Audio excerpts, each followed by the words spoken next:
Hello, and welcome to another episode of Defence Uncut, the first dedicated English language Pakistani defense news commentary podcast, where we unpack Pakistani military procurements, events, and issues in laser-focused detail so that you build an accurate and informative big picture. This week, we'll be focusing a bit on the Pakistan Navy again, especially in terms of how it might use its forthcoming Hangor-Class submarines. We had originally planned to discuss the news about the Army's new Rocket Force Command, but unfortunately, Asim needs to take care of some personal matters, so we'll be moving that discussion to next week. That said, China launched the third Hangor-Class submarine for the Pakistan Navy, PNS Mangro. This is the second boat launched this year, signaling that the program, at least on China's side, has picked up its pace and the PN is on track to induct its first 4 boats fairly soon. Now, what's interesting about the Hangor-Class submarines is that they'll be the largest submarines the Pakistan Navy will have operated up to this point, and amongst the largest conventional submarines in the Arabian Sea and Indian Ocean. These were designed for operations in the open seas, with an emphasis on range and endurance. So, with as many as 8 of these on the roadmap, we have a sense now that the PN is looking to extend submarine operations much further than its littoral waters or immediate maritime interests. What could be driving this change in posture, and what might it mean for the PN's wider modernization program? To answer these questions, I have with me Arsan Khan, a commercial pilot and defense analyst in the UK, and of course, myself, the head of KUA, located in Canada. So before we get into our main topic, I figured we'd walk through some of this week's defense news. So there's a rumor that Pakistan signed a $1.5 billion defense deal with Sudan. We couldn't really verify any of the details, such as the pricing, the specific equipment in question, and the other stuff. However, I think just broadly, and this is not just in terms of Sudan, but maybe like Africa, some of the smaller Asian countries, it would be an interesting play from Pakistan's standpoint to potentially start offloading older equipment like its older K-8s, possibly even the JF-17 Block 1s, possibly when those become available much further down the line, the Raptor 1, Raptor 2 standoff weapons or the H2, H4s into other places. What do you think about that? Yeah, I agree with you in the sense that, look, so in terms of the Sudan deal, I don't think there's any sort of real substantive evidence out there. However, just generally, I think Pakistan offloading this old equipment, even stuff like J7s and whatnot, even for free, I think it actually makes quite a lot of sense, right? Because it's a good way of bringing in other money into the country and also to the organizations. For example, if we started offloading JO17 Block 1s, we could stipulate, that we have to do the MRO in-house. They have to get it done by Pakistan Aeronautical Complex, or even upgrades as part of the sale must be done in-house. There's many things you could do. This maybe require local weapons or to be integrated and used exclusively. And I think this works for those kind of countries that just don't have the money to be able to buy modern equipment, bring them at like a sort of like bargain basement price. They're just paying for the upgrades. And this is similar to what the US does actually as well, particularly with like EDAs and older equipment. And we saw this with the OHP class for the Pakistan Navy, where we got the hull for free, but we had to pay for the upgrades. So, it brings some money in, even if it's not a ton, it brings some money in, and it also guarantees that we'll be supporting the life cycle of the equipment. Therefore, we have like a stable stream of income, and also the money can be used to develop further things as well, like for example, a SLEP or like a electronics upgrades package. And again, that's all funded and paid for by the end user who will be receiving the equipment for free, for example. Yeah, and I think it's also, and it's a little bit cynical on my end, but I think it's also a good way to basically generate after-service work for seconded and retired military personnel from within Pakistan. So if more and more countries are operating pretty much the same identical equipment that these guys had been servicing back in the PAF or even the Army or Navy, it gives them a second career, so to speak, in these other places. That being said, I think one market that might one day get interested in the JF-17 Block 1s in particular might be those like contracted air servicing companies or air training companies, because they've been buying out like the secondhand Mirage F1s from different places for this very purpose. Even South Africa's Paramount Group was basically, I think it has a fleet of Mirage F1s, or it has like a program to refurbish them specifically for like these DACT aggressor roles. So it wouldn't surprise me if down the line, these companies start knocking on the PAF's door to either get access to the JF-17 Block 1s or the older F-16s, down the line when they become available, like the Block 15s, because I think they've really been hunting for these platforms, basically. Yeah, but also potentially I can see, and I don't necessarily understand why the Pakistan Air Force doesn't do this. And actually, I was thinking about this just separate from all of this morning. I saw a Spitfire the other day being flown here in London, and I was just thinking, the Pakistan Air Force has such a large stockpile of old aircraft, and it's such a good moneymaker, right? These Spitfires nowadays they go for about £4 or £5 million each, or dollars. So, it's just such a good way of making money from these old stockpiles of equipment that aren't going to be used. Even let's just say we had a ton of attrition. You're not going to pull an F6 out of storage to bring to the front lines. These kind of equipment can be sold quite well to these contractors, to other countries, and also to just general public. In countries where it's allowed, here in the UK, as long as it's non-afterburning, that we're able to own them privately. You've got guys owning L-39s and L-29s and Strike Masters and all this sort of stuff. So it's completely illegal. And in countries like America, where you can own afterburning stuff, they'd love to get their hands on these old F6s and F5s and even F7s. And the same goes for these dissimilar air combat training guys. They'd love to get their hands on the Mirages and the F7s. And I'm not too sure why we hold on so dearly to these aircraft, which will have no purpose realistically, other than the Mirages and some F7s. But generally, there's this strange sort of culture that we'll keep a hold of everything just in case we may need it one day, or just that we don't want anybody else to have it. In terms of the potential other users of the JF-17, I think Sri Lanka is quite a good candidate. In fact, we saw the Pakistan Air Force gifting an F7 to them, or even some even relatively poorer Middle Eastern countries or African countries, JS-17s, F7s, all of these can be passed on for low cost or for free. Then, as I said, we stipulate that the MRO and also any upgrades or equipment integration, or even our equipment be used on these aircraft, just doesn't mean to bring in some more money, and also doesn't only bring in money, but also strengthens our sort of political willpower in these countries and whatnot. Absolutely. And just to preface, I think people really underestimate the GF-17 Block 1s, but they've been configured from the beginning to be able to carry the C-802 anti-ship missile. I believe they've been configured to carry some of the Chinese range extension kits that we got, the FT series. So before we started producing our own in-house. So a lot of the Block 1's capabilities, if you were to insert them into somewhere in sub-Saharan Africa or some of the poor, let's say less income-rich Middle Eastern countries, there would be an instant and fairly steep capability boost in those environments. So for the PAF, it's not just an issue of being able to be there to maintain them and service them, but I think even those countries would need PAF personnel on the ground quite a bit to help really guide their usage and get the most out of them. So there will be very potent secondhand platforms if they were to become available. Also, you can always use them to push a new equipment sale as well, like the UK does with their Typhoons. God knows how long they've been trying to offload those tranche ones for. So in the same way, they've been incorporating them in any sort of new procurement package. I think they pitched a similar deal to Pakistan, but also to Turkey, where, if they're buying the new tranches, brand new fighters, we'll give you these for free as well. You take them as part of the deal, use them to get your crews up to speed and training, and also use them for combat if you need to, or if you want to. Yeah, but I think one market the PAF has been sleeping on, which is a little ironic because a lot of people within the Pakistan Armed Forces, a lot of the leadership like to get into business, but they get into the businesses that they're not the most well equipped to handle and ignore the ones they could handle. And one area which I see Pakistan does not really focus on, which it should, is contract air training, aggressor services, training services.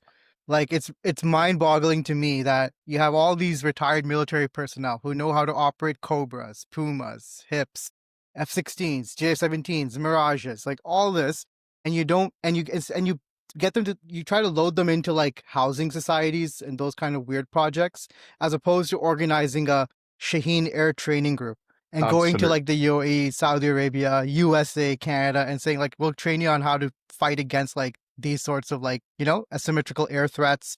We'll help the UN with air training. It's mind-boggling. We're sitting on this wealth of expertise and assets, and we don't mobilize them for the thing we can mobilize them for. And I also think our position as sort of, a more neutral country in the world also opens us up to other platforms as well for this specific role. And I used to think about this a lot again is, you know, why aren't we setting up a school or, a proper DAX center, going around the world, picking up these older platforms, whether they're Sukhois or MiGs and whatnot, and bringing them home and then offering these services to other air forces, the US, the Middle East. We're probably the only country that could potentially offer training services using platforms from the West, China, and Russia all in one package. We're probably the only place that can do that. And not even older Chinese equipment. If you've got JF-17 Block 1s being pitched as part of DACT training and whatnot, or even modern Block 3s, this is something countries would be ripping our arms off for. And again, it's a really good way of bringing in that cash. Exactly. It's interesting because we're going to have a lot of countries like from Ukraine, the Czech Republic, or the Czechia, or the Slovakian, Slovenians. All these countries are trying to rebuild their air forces along modern lines, and they don't have that actual dissimilar air combat training against a peer capability, right? Like it's a lot of it's theoretical. They might go to a red flag or a blue flag here and there, but just to be able to deal with this like end-to-end package where someone comes in with a modern threat platform, whether it's an older F-16, F-17, Mirages, as you said, they can buy out some, Mirage 2000s or Sukhois on the market and just train against these guys properly, right? And then you get that real experience. So, and we have no shortage of such personnel who can probably give you the entire training stack from the ground up to the air. Like even AWACS operators, air defense operators, like there's no shortage of retired military personnel in Pakistan who can get a second career life in like air training services. So it's just mind-boggling to me that our armed forces don't organize these sorts of businesses, which they would be really well positioned and probably just take the instant lead in the market. So it's really odd to me. But I mean, that would be an interesting analysis, I think. We can kind of forward and push down the line. Yeah, hopefully. Next thing, yeah, so during the August 14th event in Islamabad, so we had a on-the-ground correspondent.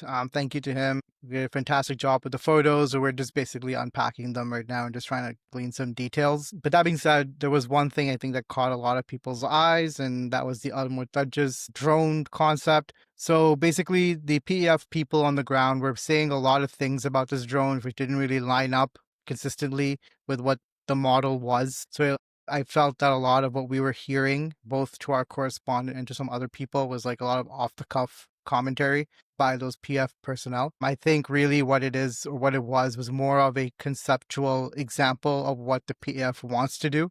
So I do believe with a very high degree of certainty now that the PAF has a manned-unmanned teaming program in development. They're probably or already will have likely defined what sort of systems that they want.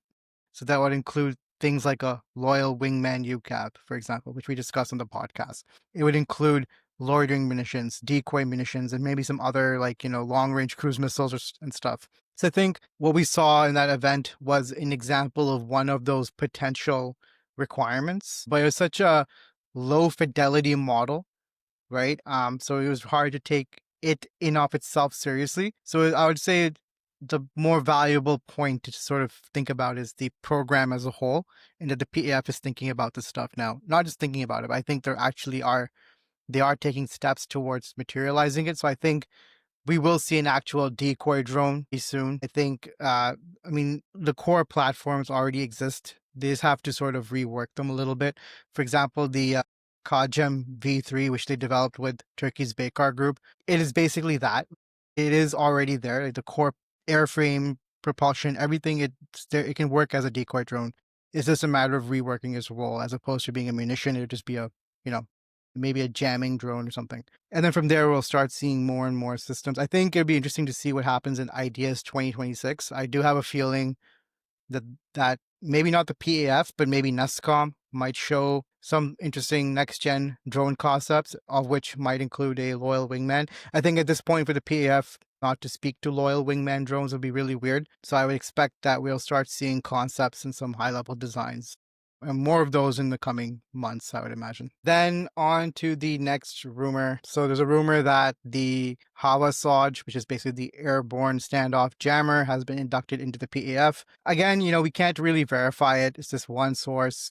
But that being said, we do know, and the PAF itself confirmed this, that it procured the Bombardier Global 6000 platform specifically to ultimately refit it for the jammer role. And we also know that the PAF had been interested in the Aselsan HAVA Soj platform.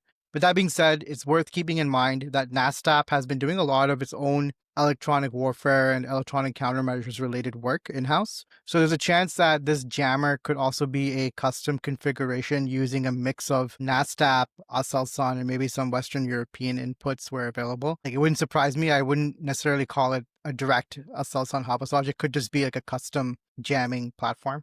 That being said, I would also expect more of these to be inducted down the line, one assigned to each dedicated offensive wing. And then these, again, would be complemented further by like decoy drones and other things. Now, in relation to jamming and that sort of thing, I do think it's a shame that the PAF didn't pick up the Leonardo Bright Cloud, which is basically the small shaft flare dispensable ECM pod that was offered to the PAF for use on the JF-17 and now is being used by the US Air Force on the F-35, meaning you probably can't get it because it's probably now a fully controlled technology. Fortunately, a similar solution is available from Turkey via Selsan, but I think it was just a bit of a miss on the PAF's part to not pick up this really interesting sort of, to further densify its electronic warfare capabilities.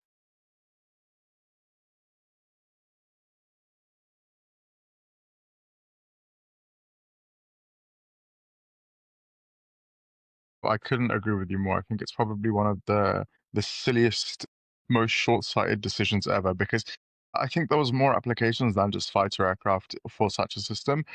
I don't know if you've been seeing, particularly in Ukraine, we get to see a ton of countermeasures on missiles actually. So, you'll see cruise missiles spraying chaff and flare and electronic decoys. And I think that's such a missed opportunity because what Bright Cloud does is it's such a small form factor that it fits within a standard chaff and flare dispenser, and you're able to launch a DRFM decoy to be able to take care of incoming missiles. And I think it's such a missed opportunity because this is something that had wider applications, not only on aircraft, but also on cruise missiles and other tactical missiles or ballistic missiles even. So it's a real loss there. But on the other aspect, I do think the Pakistan Air Force will now look to go a lot more in on the electronic warfare side of things. So the current setup, the Dassault setup, those were recently upgraded, not too long ago. It's not like a recent as in yesterday, but within the last decade they were upgraded. But they're still limited in the sense where they're more, they seem to be more dedicated towards communications jamming and whatnot, and you don't necessarily see that. So for example, if we just look at HAVA storage, you can see around the airframe there's a ton of arrays, because you might have something dedicated to jamming the higher frequency radars or low frequency. You've got a wider variety of sensors dedicated to a mission, because you can't do like a one array does the job for it all, right? You can't have like a jammer for you can't have one system that's going to work on all of these frequency bands and whatnot. So you've got, and this is I think one of the issues that the Pakistan Air Forces ran into with that current setup is, firstly, the airframes are tiny, right? You're really space limited, not only externally but also internally. You don't have that much space for crews and also for the mission systems on board, and then also of course you don't have that space for arrays either. So for example, one of the Falcon 20s, you'll see, you've probably got an antenna in the nose and then one on the underbody, and the rest you've got blade antennas for probably comm jammed or whatever. So with the global, however, we also don't necessarily, we also get to see like more modern systems being used as well. We'll probably see a ton of ASA-based jammers, which is effectively the cream of the crop now. The US is even switching to ASA-based jammers on the EA-18s.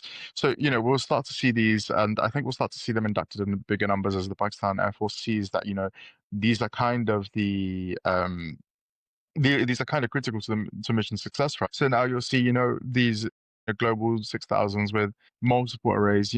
For example, the US, they use like a mid-band jammer and then like a low-band jammer on the EA-18s. So you've got stuff that's suited and targeted to each of these frequency bands to be able to operate in to be able to be more effective in its role. And I think that's what we'll start to see is really directional, really powerful, power efficient arrays as well being inducted in the global suite, and potentially even in-house ones, right? We've got, as you mentioned as well before, NASTAP and all these organizations have a ton of work on electronic and radar systems. Actually, we've got our own, or they've got their own airborne early warning radar in development, an S-band one. So it's not like they're new, but of course they also are new. But the guys running these programs, it's not like they don't know what they're doing. So potentially we'll see not necessarily Turkish systems. We might see some Turkish systems, but I think it will be a lot more indigenous systems, mission systems, and radar arrays and all this stuff. With the conversion will probably be done by the Turks though, because I don't know if you've noticed, but all the um, Global 6000 based aircraft, special mission aircraft, they all follow a similar external configuration. So it's probably what's been certified and what's been tested and proven.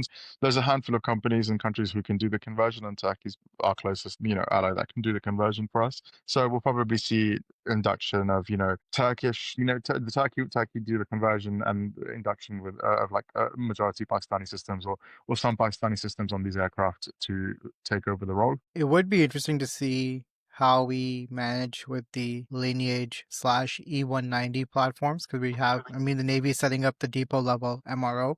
And I think down the line, I do feel the Navy might push to be able to bring in at least the maritime patrol aircraft configuration expertise in-house as well, because it's one of those capabilities that they would prefer having to be able to control the induction timeline, be able to replace it, or maybe expand the fleet or whatever. And I think once they aim to build that kind of capability, then it kind of follows that, hey, we have this whole infrastructure for this platform. Yeah. Why don't we use it for I think it's kind of disappointing though that they didn't decide to select a similar enough platform or even the same platform, right? Because the roles are effectively the same. The Pakistan Air Force is going to need something that's capable of doing airborne early warning as well. This was a Pakistan Navy requirement as well. The Pakistan Air Force is probably going to standardize on the Global 6000. There's a ton of airframes out there. It's really easily accessible. There's a ton of MRO for it available. Maybe not necessarily, of course, not necessarily the same with the E190, right? It's not necessarily a platform that you see tons of popularity with in the rest of the world. You've got a couple of operators in Europe. I don't know if you've got any in the Middle East. Not that I can think of off the top of my head. Maybe a handful in Africa. I don't think there's any in Asia. In the UK, we've got one operator. So the majority of the E190's work is done in North America. So, but I guess that explains why the Pakistan Navy needed the depot level MRO in house. I just wish, and this is something I'll say a lot, is I just wish the forces consulted each other and selected something together, standardized on it, and brought it home as much as they could. Absolutely. There are a lot of missed opportunities on that front, or maybe opportunities that have sort of been delayed unnecessarily. Like one is medium range surface to air missiles. The Army went full steam getting the HQ-16. The Air Force, to its credit, followed suit, but then that wasn't necessarily the most optimal decision to make. And then the Navy, obviously, seeing the drawbacks of the HQ-16 platform, went with the CAM. So now we have this weird opportunity where we have not just redundant systems, but like the HQ-16 stuff is a legacy system. Yeah. It is, like, even for the Army's standards, it wouldn't surprise me that in like 10 years they replace it. Yeah. Because it's out of date. And I think sorry, go for it. Yeah, I was going to say, one of the things we spotted in the photos that we got was the weight of the HQ-16 EV or the LY-80 EV. Like, it was like over a ton. Like, is this thing's going to stop a cruise? This thing's going to stop a supersonic cruise missile. It's effectively a barge pole, right? Like it's a 1.3 ton missile with similar comparable range to CAM. And range is, of course, range isn't a number that means a whole lot, but in this context, I think it was quite an eye-opening comparison that, the CAM ER is a missile that's like 1/10, maybe like 1/8 of the weight of an HQ-16 missile, yet offers far superior kinematic performance and also range, and probably even seeker and electronic performance as well. So it just says a lot about the going all in on these legacy systems that aren't even necessarily going to be supported by the OEM.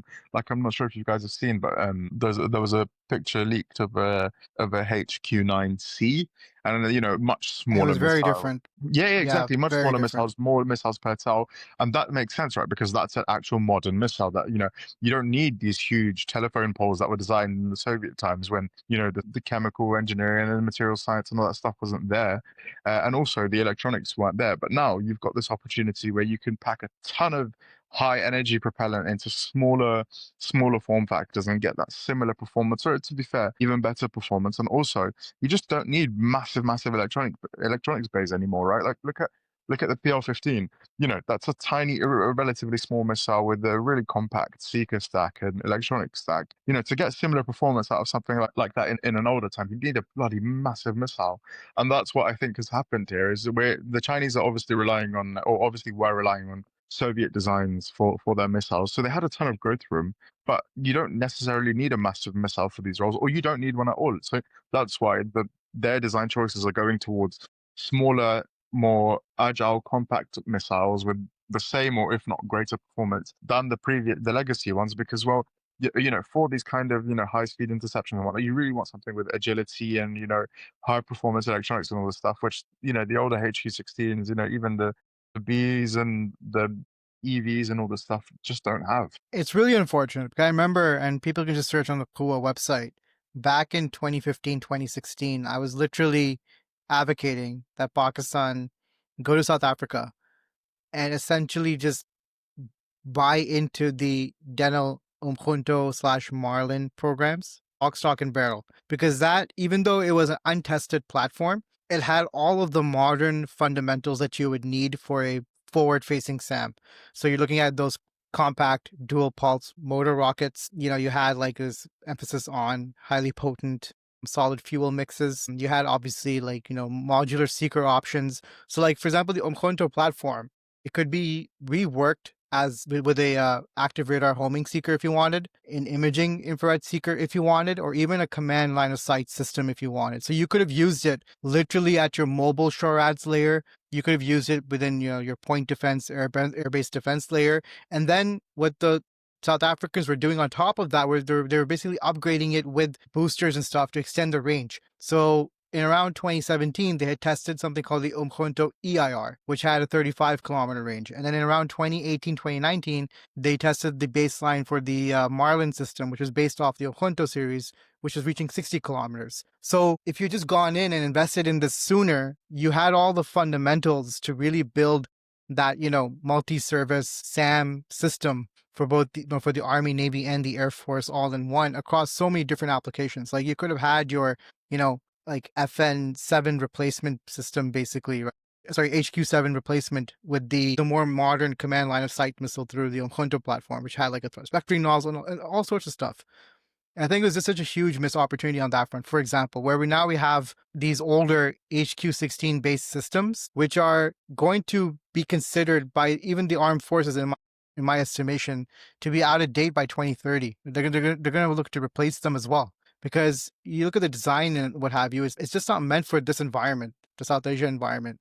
Like we're just rubbing up, like we're right up against India, right? And they can deploy, again, like whether it's the BrahMos or whatever else, like right across the border. So it was a weird, like a very strange decision where they didn't come together just to architect an air defense strategy. That's one example. And now we have a similar problem with special mission aircraft. Yeah, I mean, ideally the Navy would have worked with the Air Force and even the Army, and they could have standardized on the Global 6000, which was more widely available, and try to build a similar MRO / integration / customization configuration house within Pakistan, right? Even you could argue the Army is going to potentially start needing special mission aircraft because they have and we'll discuss this in like next week's episode, but now you have a rocket force, you have the Army aviation stuff, like they're going to need ground facing radar coverage eventually. Right. And that's where, again, a platform like this would have been really helpful. And they could have worked together with the PAF, with the Pakistan Navy to configure a common platform for that. Right.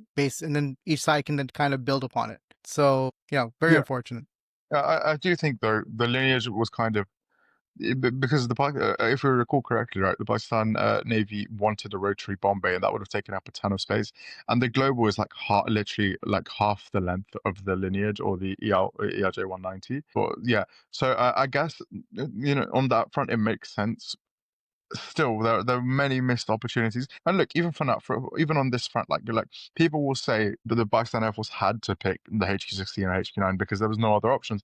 But that's not strictly true, right? The Pakistan Navy literally abandoned HQ-16 in exchange for CAM-ER, and also inducted surface-based CAM-ER batteries, right? Land-based ones to protect critical installations or Karachi and the shoreline in general. So it's not like it wasn't available. I'm not too sure what the logic behind these procurements were. And to be fair, God knows what sort of is at play here. But the Pakistan Air Force has gone really, really heavily in on China and Chinese systems, and I don't necessarily think it's always the best idea. Yeah, the cost may be a factor. Again, these are system, air defense is a system that is a purchase that stays for a while, right? Like you've got countries that are still operating SA-5s and S-200s and all this stuff. So it's not like a purchase that is short life cycle. These are things you buy and you keep the stockpiles of. These missiles will be shelf stable for like 20, 30 years. So they'll keep this in service for 20, 30, 40 years. But we've gone and picked a system that was designed effectively in the Cold War times. So how do we ensure that this system is going to stay relevant in the future? I don't necessarily think there's a way to. Of course, naturally, what will probably happen is the Chinese will make new missiles and then have them backwards compatible in terms of re-equipping these older systems. But at that point, the cost was so great. The cost is so great of doing something like that. I don't know whether it'll be worth this initial procurement anyway, or any cost savings that would have come with it.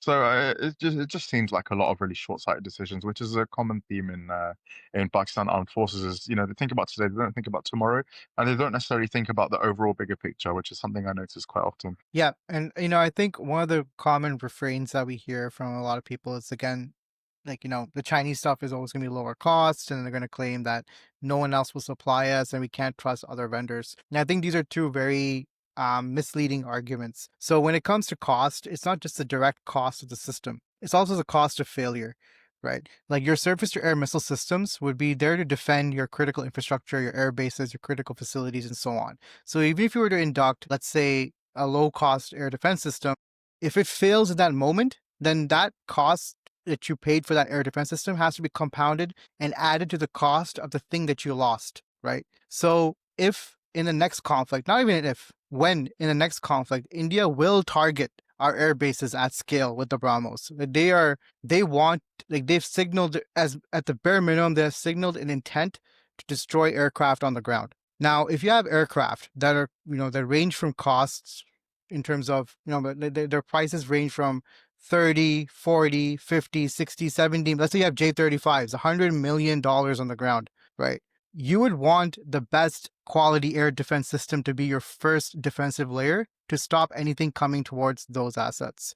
So if you have, low cost, by your own logic, low cost air defense systems defending them, then you're already signing us up for a lot of trouble, right? Because the whole point here is not, how not to get defense on the cheap. It's to achieve results and achieve return on investment, right? Yeah. So you would want to invest in something like the CAM-ER, or let's say the IRIS-T when it was available, because of its proven track record in that environment, in that situation. Yeah. Second thing is the China thing, where China is more reliable in the West. China, yes, it is a more dependable supplier than the United States in the context of a conflict and sanction situation, which to the US's own detriment, it has basically been imposing on Pakistan. So this is more something the US caused on Pakistan, right? Which forced Pakistan to sort of pivot towards the Chinese. That being said, I'm a bigger believer than that. If I were to put things in a hierarchy, it would basically be like number 3 would be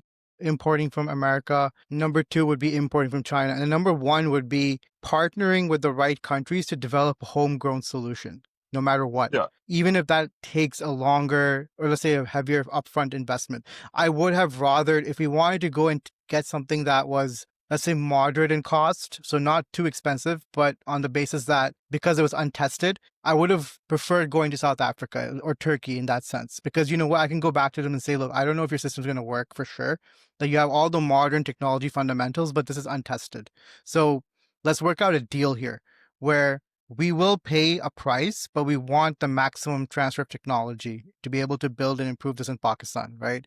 And then we can basically forge our own air defense systems. And then speaking to the whole, counter sanctions argument, make sure it's air gapped so no one else understands how it works, right? Because you can always say that, there's always a risk with a third party or a second party supplier that the information can get out.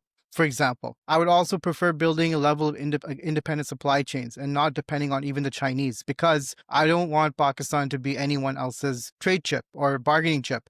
Like, you cannot assume that any other country is out there to look out for your best interests. There is, with 100% certainty, channel communications going on with China and India in all probability, where they're discussing how they can leverage China's relationship with Pakistan as a way to get peace with China. And the Chinese will be looking to use that as a bargaining chip, saying that, hey, it would be a shame if suddenly Pakistan got these sorts of systems. So how about, in order to prevent that and have a more peaceful neighborhood, let's, work out a deal. And that's what they could be telling India. Now, the ramification for Pakistan is that suddenly some things might not be available anymore. Why? Because we're dependent on China. So it's very important not to get into the whole like, if China has it, we'll just get it from China kind of mentality. We should be thinking of maintaining an independent national interest first mentality. And I think that involves at times you might want to buy certain things from the West when they're available because, hey, they might give you a better benchmark of performance and capabilities you want to meet. Maybe in terms of air defense systems, they're going to protect your most vital assets when they matter the most because they have a proven track record in the environments that you need them to operate in. Yeah, Right. and the other thing is, right, is one of the downsides towards exports in particular is China's local like own rapid development. They're so rapidly expanding and developing and, moving forwards in defense and defense technology that a lot of their older stuff, again, their OEMs just lose interest in because that's not the moneymaker. The Chinese industry's main at first priority is meeting their own local needs, and their local needs shift so fast. Just God knows how long ago, but their HQ-16 and HQ-9 would have been their top tier systems. But now again, you've got HQ-9C, which is a completely different missile. I think the only commonality it will have with the HQ-9 system is the name, nothing else. So this works really, really well for China, but not for export customers because, firstly, we're not going to have that top tier stuff available to us anyway. But secondly, it means the OEMs just have no interest in supporting us and our equipment through their life cycle. They're happy to sell us 300, 400, 500, 600 missiles or, whatever, a ton of missiles to us now. But in 10 years, are they going to be happy to provide us with spare parts and equipment? Probably not, because they might just not have it. They may have just moved on.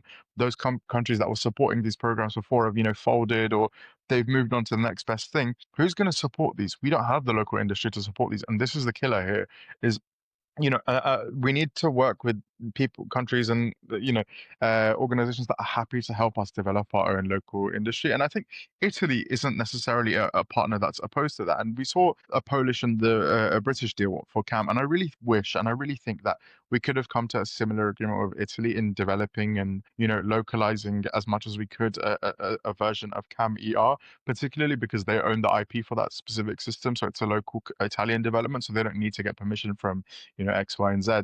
And I really, really wish that the Tri-Forces had agreed on this missile and standardized on it and then built it at home or, set up local support for it. But the even more disappointing thing is the Pakistan Navy, Pakistan Army and Air Force both standardized on the HQ series and procured a ton of systems. Yet again, we didn't see any of this local production or local, transfer of know-how and, development or, and, we saw nothing. They bought all of these systems off the shelf and they inducted them, but with no idea what's going to happen in the future. We've got no certainty, stuff that needs to be changed, batteries, seekers, equipment that goes faulty. We've got no way of producing at home or developing at home or buying from home. We have to be wholly reliant on China. And when the Chinese have lost interest in the system and there's like one or two vendors, producing these kits or whatever, let's say we have a battery that needs to be replaced, when there's only one or two vendors producing it, the price can go 10, 20, 100 times higher than what it was before, negating that cost advantage. And we're literally at their liberty. They can charge us whatever they want. And we see this with the JF-17 program now is, as Chinese interest wanes in it, we see like I have a really good example. I met with one of the guys over at the avionics production factory. He was one of the more senior guys there, and he was like, "Look, we're stuck now. We have really no option. The Chinese won't even sell us cable harnesses. They were looking abroad for cable harnesses, right? They were like, Catic doesn't give us part numbers, so we can't buy them from elsewhere. And if we want to buy something from China, what they tell us is, look, you can't just buy this." One standalone thing now. You have to buy all of these things with it. We don't care whether you like it or not. You buy it or you don't. Deal with it. And this is the kind of mentality we're facing. And I don't think this is necessarily even local to just avionics production facility. I think Asim had a really good story about us trying to introduce integrate a local payload onto JS-17, and the mission computers just bricked up. They just locked up. And this is what I mean is, as much as the Chinese give this illusion of freedom and illusion of, assistance and transfer, and, they're happy to give us whatever we want. The reality is very, very different. It's very easy to get, fooled on the surface level with these statements of, oh, iron, we'll give you this, we'll give you that. But the reality is different. The Chinese are no different to the Americans or the Europeans or anybody. They don't love you. They're not your uncles. They're not your mother. They don't have unconditional love for you. They use you because they need you. And that's the same for everybody. We use them because we needed them. We use the Americans because we needed them, and they used us because they needed us. And this is how diplomacy in the world works. So if we have an opportunity to use the Americans or to use the Europeans or the Chinese, make use of it. Buy the best things you possibly can to be able to bring them home and to be able to do them right, to be able to protect our national interest and our future. Absolutely. And this is how countries basically operate. They operate based on their national interests. So if your goal in life is to get the most out of the other country, then your strategy should be to work with the ones who are closest to you in your capacity and, standing in the world order and what have you. Peer countries. Because if you notice, countries that are peers are the ones that typically partner. And those are the partnerships that tend to last the longest. So you look at the European consortiums, for example, like, Airbus, which was previously known as EADS, for example. Those are all, relatively speaking, peer countries getting together to partner and develop something together. So programs like the Jaguar, the Tornado, the Typhoon, these are all outcomes of that approach. Right? That's how these programs are able to manifest, where, these countries can then split the production lines and ensure that there's longevity, that one country will not just leave the partnership and screw the other three partners and what have you. So in this context, what Pakistan should be doing, or the Pakistani military should be doing, is pursuing those sorts of partnerships with countries like Turkey, like for a time before, maybe now less so because a lot of that capacity has left the country with South Africa, with a Poland, with a Czech Republic, with a Brazil, with an Argentina, right? And don't fall into the trap of looking at the most flashiest products that they might have. Argentina or Brazil, they might not have a lot of expertise in every single area, but what they know in their domains is something, in all likelihood, Pakistan does not know. So when you talk about like a Brazil, they know how to manufacture aircraft at scale. They know how to build an aerospace ecosystem. They know how to build the industrial inputs for an aerospace ecosystem.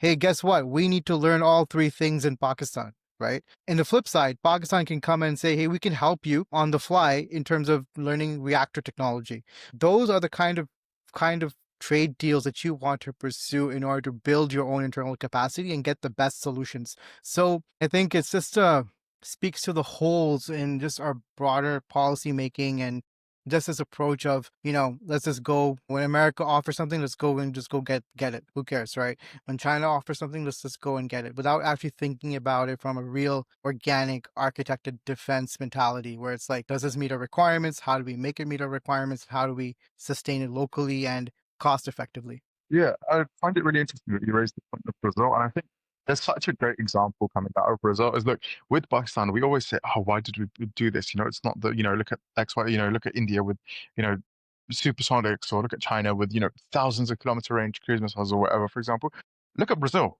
This is where we should look at. We shouldn't go and turn our heads to India, China, or US or Europe or whatever. Look at Brazil.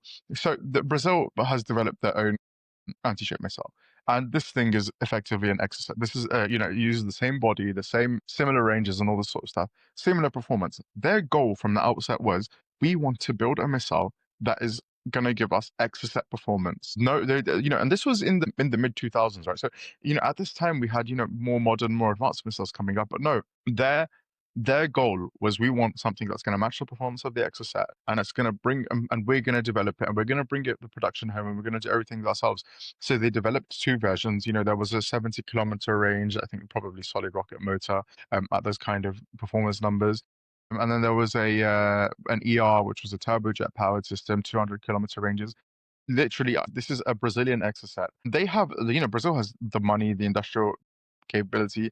They've got Embraer, which is a global powerhouse in, aerospace. So they could have gone and all over the moon and chased the biggest and the best, but no, they brought their expectations and reality all the way down and said, you know what, we're going to produce a system with the same capabilities as the system developed in like the 1970s or 1980s, and see what comes from that. And now, they've moved on to further and more advanced projects, but they were able to produce an exocet and alert that they brought in-house. All the stuff, is locally sourced. In fact, even they've got control on other stuff now. So, for example, they're importing the turbojets from Turkey. They're the same one being used on the Turkish anti-ship missiles.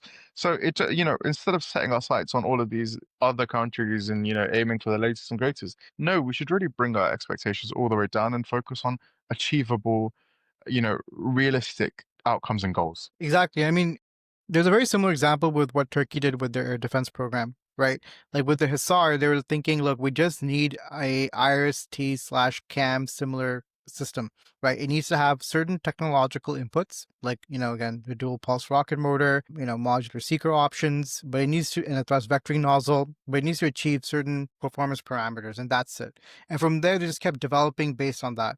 Now, when you look at their cutting edge, let's say their long range SAM programs like the Cyper, it tops out at 150 kilometers. So it doesn't have the same flash as your HQ-9 with 260, 280 kilometers. But then when you look at the fundamentals of the platform, this thing was designed to stop ballistic missiles, supersonic cruise missiles. Now, whether it could succeed, we don't know because it is an untested system. That's true. But when it's untested, you have some leverage because you can say, hey, look, we have the data. Let's run it against our data. And then if you want to, get access to this data, then let's work out a deal here where we can produce this in-house in Pakistan. Like, for example, so it's the approach that these other countries typically take, right? They don't go for the flash. They go for, does it meet the requirement within our theater? Yeah, and then work off of where they can get with that. For example, with that baseline system, now they're able to develop further iterations that are able to extend those ranges. And as you mentioned, because if the inputs are in-house, you can make those modifications, those upgrades on the fly yourself. Like, for example, let's say with the Israel-Iran stuff, they may have found that at some points the Iranian ballistic missiles were able to get through their air defense network. That's fine. This has happened, but now they're able to modify, upgrade, and adjust their systems to then be able to ensure this doesn't happen again. And again, there's a really good example, right? During the Falklands War, the Brits, they were like, well, we've got these Stingers, but every single shot misses. Why? We don't understand why. And at this time, Stinger was new, right? So the OEM had incentive to rework it and correct it. Then Raytheon went back in, or whoever it was, whoever the OEM was at the time, they went back in, looked through all the code and whatnot, and they found a bug in the code. It was one line or one character, and that threw everything off. That meant every single missile was missing. But again, the OEM had incentive to correct things. Within a couple of years, if we go to the Chinese and be like, look, we've got this issue, we've got all this information, this data, and we've got this problem with your systems, we're not able to intercept XYZ target, or, the filtering on your radars blanks out XYZ target. We're not, the Chinese can, they may just not be interested in, supporting it. They're like, look, we've got bigger things to deal with. We've got a HQ-10 or a HQ-20 contract with the PLA that's more important, more money, more whatever. We're not interested. Deal with it yourselves. And this is the thing, right? With that local capacity and the local know-how and the knowledge that we get from the start, it's not something we start picking up halfway through or towards the end of the life cycle, or when we're forced to. When it's something we're introduced to and exposed to from the start, we can really, really work on adjusting and iteratively improving our systems, like the US does. If you see an AIM-120D that's part of the US Air Force's like Lot 1 procurement compared to like a Lot 10 procurement, they've done incremental upgrades to each system, to each missile throughout that procurement cycle. Forget life cycle. Within the procurement cycle itself, they've made iterative improvements based off of feedback they've gotten from performance and real world testing and all this stuff. We can't do this. We can't make these iterative improvements because it's not ours. However, if we decided, we're going to partner up with Turkey or Italy or whatever and produce a homegrown SAM, and we see some combat testing, or we even see normal day-to-day testing, and we see, okay, look, we've got this could be improved, this could be something we could work on and make better, then we see those iterative improvements throughout the procurement cycle, let alone the life cycle of the system. Yeah. Now, just on to our last topic. Towards the end of last week, the Chinese essentially launched the third Hangor-Class submarine. This is the second submarine to have been launched this year, and obviously the third overall, with the first one, PNS Hangor, being launched in, I believe, April 2024. So it's worth noting that the PN was supposed to get all 8 boats by basically the end of this decade. Unfortunately, delays resulting from both the pandemic and then Germany refusing to supply the MTU diesel engines to China, and then the PN then waiting on the CHD 620 engine certifications meant that the timeline had to move further down the line. That being said, it seems like the submarines, at least in China, are beginning to catch on in terms of pace.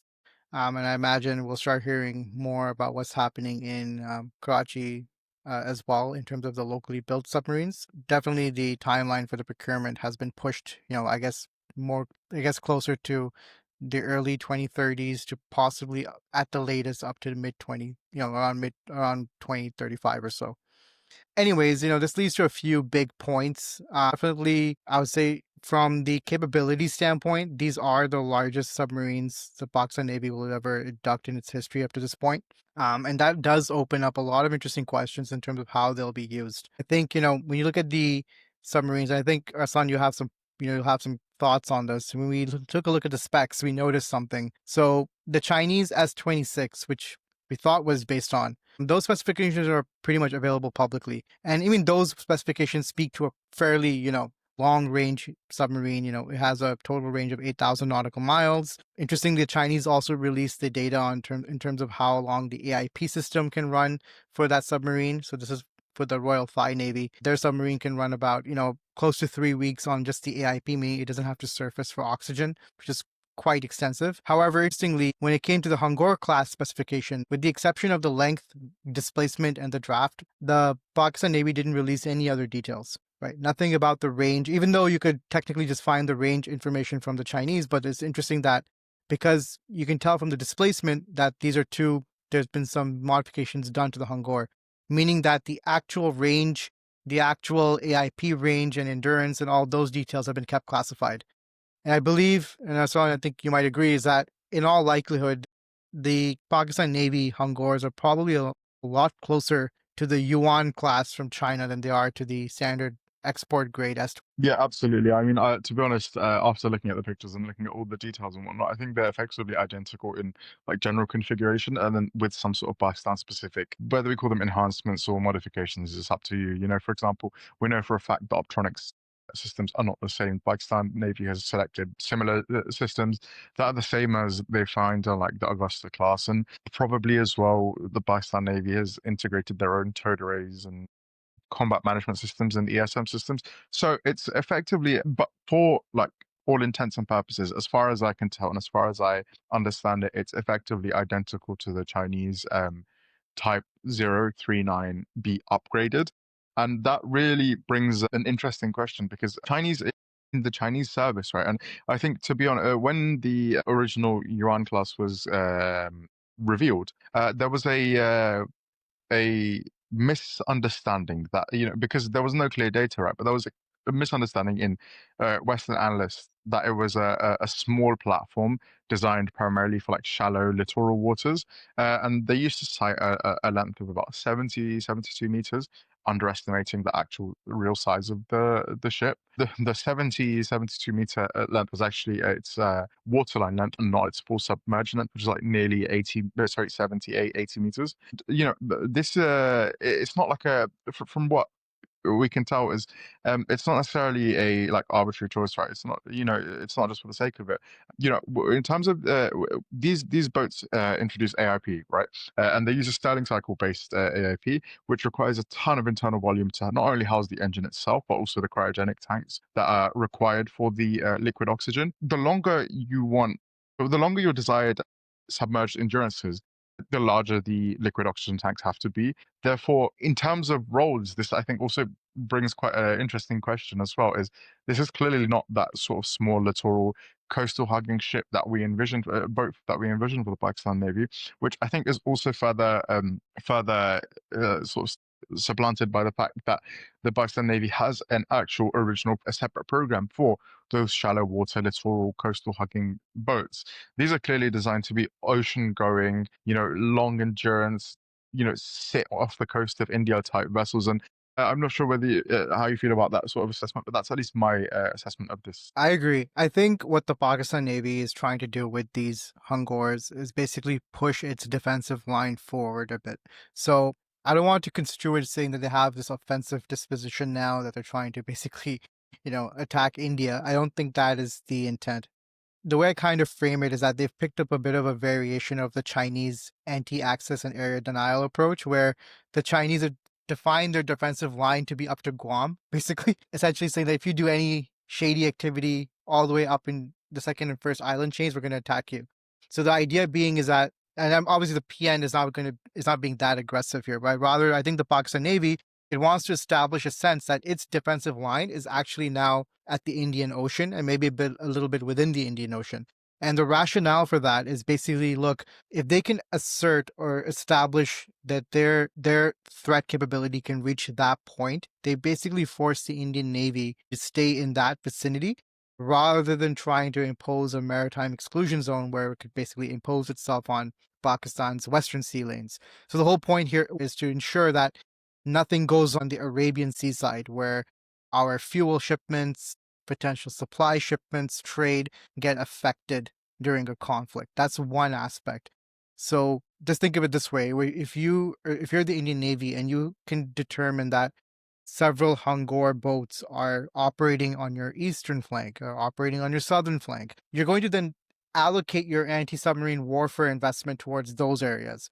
And when you start deploying your P-8s and Romeo Seahawks into that area, you're going to need to provide them with air cover, air defense cover, and what have you. That means that the bulk of your surface platforms are being sort of concentrated away from Pakistan, away from the Arabian Sea, and more towards your neighborhood. That's one aspect I think the Pakistan Navy is trying to achieve, so that then it basically frees up its zone to an extent. Obviously, it doesn't mean that it can operate in the Arabian Sea theater without any capabilities, and that's where your shallow water hugging, smaller submarines are going to factor in quite importantly. That's when your surface fleet is going to factor in as well to provide that defensive layer, the PAF, your coastal anti, ship missile batteries and what have you. That's all there to ensure that area is defended. I think just rather when you have like a high endurance, long range platform like the Hangor/Yuan in the vicinity, and it's also worth noting that actually the Pakistan Navy chief back in 2020 basically said that the Chinese were leasing a Yuan-class to the Pakistan Navy for training purposes. I think that sort of revealed quite a bit, because I don't think even the Royal Thai Navy is getting that treatment. So it sort of does kind of reveal what these submarines are. Because when the familiarity goes beyond, like, I mean, if you're changing the CMS, you're changing the weapon systems to an extent, then what's the familiarity? It's the actual submarine itself. Yeah, right? the systems on board. So I think that's the other interesting part. The other interesting aspect is how long this AIP system is going to last. So now we know from the export grade data that the minimum is 3 weeks. So the Thailand submarines, they can operate underwater without surfacing for 3 weeks. In all likelihood, the Hangors and by extension the Yuan can operate a bit longer than that underwater without more snorkeling. likely, very likely to be far longer. So in an all-out, exactly. So in an all-out Indo-Pak war, which you've basically determined to take a few weeks, let's say 2 to 4 weeks, that means your submarines could be submerged without snorkeling for that entire war. Yeah, which is another capability gain for the Pakistan Navy. Exactly. So now you've created this really difficult anti-submarine warfare situation. It's a lot easier for India to manage it closer to its shores because you can imagine they'll have a SOSUS network and what have you. But for them to now extend that coverage into the Arabian Sea is a very dangerous proposition. I think that's the one goal here. And I also think with this procurement, there's another angle to look at this as well. I don't know if you remember back in the day when, not necessarily back in the day, but recently when the Pakistan Navy procured the Zarb anti-ship missile, it's obviously a Chinese missile that they've built in-house to skirt around regulations in terms of arms control. So you've got full unlocked range, and I also think through this, potentially we'll see something similar again happen, but potentially with the YJ-18 missile. That has a range of about, 500 and something kilometers. So it effectively extends the Pakistan Navy's reach quite significantly to the point where with these ships, they don't even necessarily need to get anywhere near Indian waters. They can really start lobbing missiles and all this stuff from far enough to the point where it creates a real anti-submarine warfare headache for India, because the further the ships, the boats are out, the more difficult it is to really pinpoint them. You're effectively looking for a needle in a really, really densely packed haystack. So an anti-submarine warfare isn't an easy task at all anyway to begin with. So when you start extending it out further with vast amounts of area to cover and really quite submarines, it becomes a real headache no matter how advanced the anti-submarine warfare systems are. And I think this is also a really interesting point, is when the Indians procured the P-8s, maybe necessarily their relations weren't as tight with the Americans as they'd hoped to be, or they are now, or, well, sorry, they were at one point. You know, their P-8s were actually downgraded versions as well, particularly in the radar and also their acoustic processing systems. And again, that's sort of your key anti-submarine suite anyway, is your acoustic processing, your sonars, your sonar buoys and all this stuff. And that stuff is also downgraded. Not necessarily means it's a bad system, but anti-submarine warfare isn't just as easy as, okay, look, we've got this flashy new plane that's going to be able to find every single submarine under the sun. No, you can have a really shitty old submarine. And this is why submarines also have really long life cycles, right? Is that, no matter how advanced your other capability gets, your detection capability gets, the entire sort of benefit of submarines is you just can't see them. The whole like mode of operation is just their innate ability to stay hidden, and that's where AIP makes it even more difficult, because the most vulnerable point during a submarine's operation would be when it comes up to charge its batteries. But now with AIP, you can really extend that subsurface time, making the problem of submarine detection an even bigger headache. Exactly. And I mean, just to reframe it again, in this case, the minimum endurance time of a Chinese AIP or a Chinese Sterling AIP system is 3 weeks, 20 days. So let's say roughly 3 weeks. It's likely the Hangor's is quite a bit longer than that. So you're Yep. basically saying that the entire duration of the war, these submarines aren't even going to surface. And that 3 weeks. That's such a difficult proposition to deal with. And that 3 weeks is an export system. That's also a really important point to drive home, is that 3 weeks is an export class system. And from all intents and purposes, what we can see is the Pakistan Navy's Yuan-class is the domestic version. So that 3 weeks is for an export class system. So it's very, very likely that the Pakistan Navy's variant will be far longer in endurance alongside the Chinese Navy's one. So it just says a lot about the kind of performance and capabilities the Pakistan Navy is now inducting through this. And it also says a lot about the other side of the procurement as well, right? Because this is very much a specific mission focus here, long range strikes in Indian waters and whatnot. Whereas on the flip side, you've got the Pakistan Navy's shallow water attack requirement. So once again, that really differentiates the role there, that, these Hangars aren't meant to be on the coast defending our coastline. They're meant to be out there like a sniper, sitting in Indian coastlines, sitting off the Indian coastline, waiting to pick off any ships or any submarines that decide to make their way out. So in relation to the YJ-18, can you give us some insight into this missile? So I see that Chinese have approved it for export. So can you give us an understanding as to what kind of capabilities it offers? Yeah, so with the YJ-18, it combines the best of both worlds, right? Is you've got a supersonic mode, and you've also got a subsonic cruising mode. So in terms of the the missile itself, so you've got an export. I believe the export range is probably around 220, 290 kilometers, whatever. So for the majority of this flight profile, you'll be cruising at a speed of around a high Mach speed. Whether Mach 0.8, Mach 0.9, Mach 0.7. So what the missile will do is it will cruise at that speed low, close to the ground, using its turbojet engine. Then, if you ever look at the picture of a YJ-18 or a club, is you'll see it's kind of got like a sheath on top, right, with the wings, and then that will separate, and then the rest of it is a rocket, and it's a rocket in its terminal stage that hits Mach 2.5, Mach 3 type speeds for that terminal anti-shipping stage. So it brings that supersonic capability that the Pakistan Navy has always been looking for, right? That if we cast our memory back with the development of Smash and P282, the Pakistan Navy made a clear distinction that one is going to be an anti-ship ballistic missile and one is going to be a supersonic cruising missile. And we've got the anti-ship ballistic missile, and they've done the thing that they always love to do, which is blur the lines between everything, right? They've come Smash and P282 together in naming and confuse the life out of everybody. But it's pretty clear that the Pakistan Navy wants a supersonic cruising solution, and there's not really a ton of options out there, are there? So are there? And particularly they want one that's domestically designed. So whether that's the YJ-12 that's being produced in-house, I'm skeptical on that front. But in terms of the YJ-18, the reason why I think there's a bit more of a probability with this one is we're buying like 8, 9 potentially Hangor-Class submarines, and these YJ-18s have equipped those submarines since they have been developed. So it's a system that has been in operation with that submarine. So it only makes sense that we'd end up procuring large numbers of these. And then in terms of, if we are procuring large numbers of these, I can see Pakistani naval decision makers being like, well, if we're going to buy a ton of these, we may as well build them in-house, unlock their full capabilities in terms of ranges and whatnot, and then rework it into our own supersonic cruising anti-ship missile. And I think that's potentially what might end up happening here. I'm not sure how you feel about that. Yeah. So I think that's really interesting, and I think one thing I also noticed was that, or rather, I would say it's more of an argument on my part, is that with a potential conflict with India looming, I think the Pakistan Navy is going to prioritize submarines for the bulk of its procurement roadmap. I know it went into a phase for a bit in order to build up the surface fleet, and definitely the surface fleet plays a role in terms of establishing presence, but we have sort of the situation in the region has gone beyond that, where a potential conflict is likely. And in that situation, you need, or from the Pakistan Navy standpoint, you'll want to have more submarines, right? Because those are the assets that are going to help you keep the Indian Navy away from your operating environment, away from your exclusive economic zone, away from anything of that nature. Because again, as we noted, submarines are the most difficult to detect.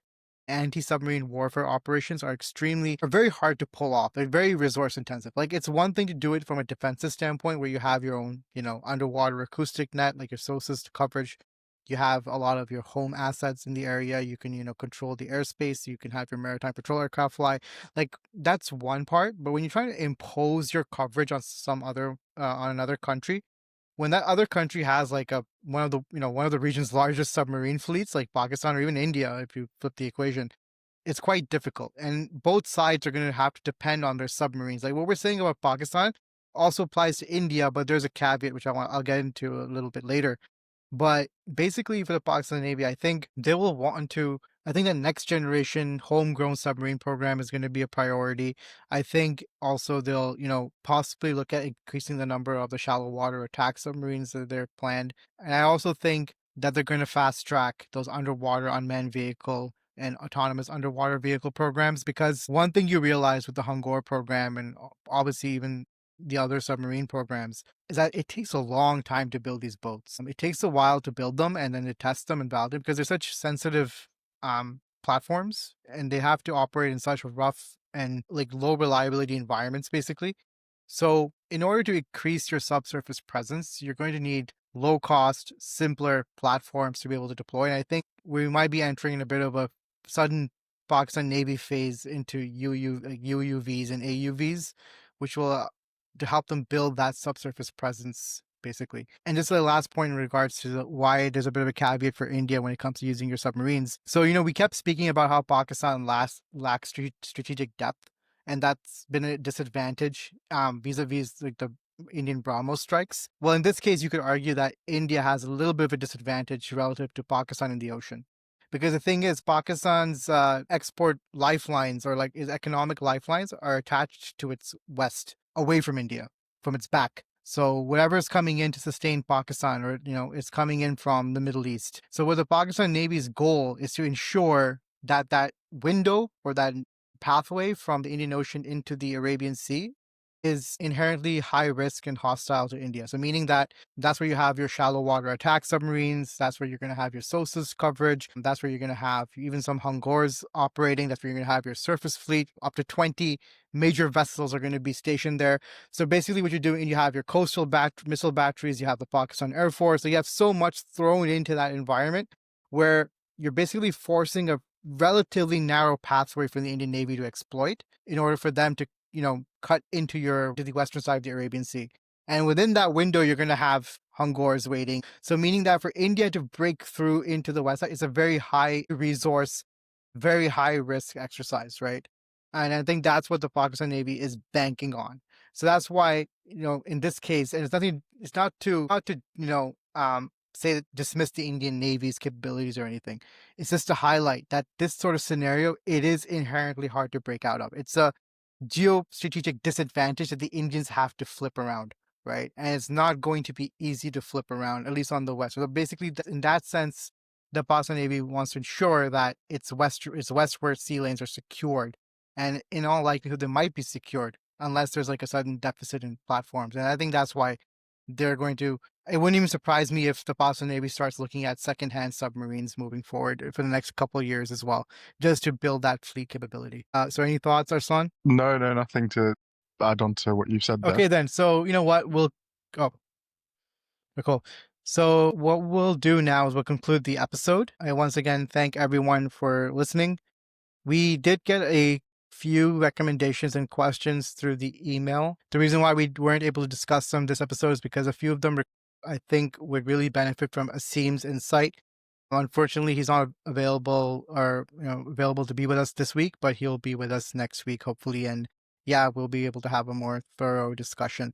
But once again, I thank everyone for listening. Once again, I recommend all of you to send your questions, commentary, insights, anything to the podcast at kuwa.org email. If you have any other ideas, and I know we've also received a lot of ideas in terms of coming on video, rest assured it's in the works. It's just that, we want to just complete the season in a certain format first before we change the format significantly. And that'll happen in the next subsequent season. I know we also got some positive feedback in regards to the Osman Shabir and Yawar Mazhar episode. Rest assured, I am trying to line up as many guests. I will be moving them to season 2 because out of respect for their time, we want to ensure that they're able to prepare, schedule correctly. Again, because, we're going to ask them to come on video, hopefully, as well. So I just want to make sure the logistics line up. But we have I would say that if you can think of a Pakistani defense author, bigger analyst, we're going to bring them. Either we already have them on the docket or we're in the process of getting in touch with them as well.